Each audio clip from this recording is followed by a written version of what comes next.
The Department of Justice turns over to the Office of the Ombudsman the department's findings for assessment and review following its investigation into alleged anomalous flood control projects. Prosecutor General Richard Anthony Fadulyon and DOJ Officer in Charge Frederick Vida formally transmitted the documents to Ombudsman Boying Remulla on Tuesday, October 14. According to Fadulyon, they turned over 5 cases related to the alleged ghost flood control projects in Bulacan. Fadulyon says the cases involve contractors and Department of Public Works and Highways District Office officials.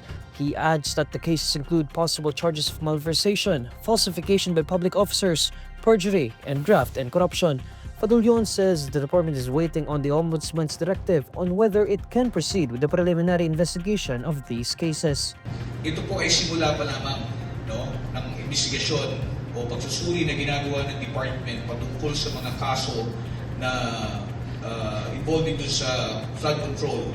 Ang ginagawa natin ngayon, kung saan yung mga mayroong ng ebidensyang malinaw na maaari na nating isampa at magsimula na ang preliminary investigation, ay ginagawa na po natin. Hindi po nangangahulugan na dito po nagtatapos. Ito po ay marami pang kasunod. Upon his appointment as Ombudsman, Remulla vowed he would prioritize addressing the flood control corruption scandal.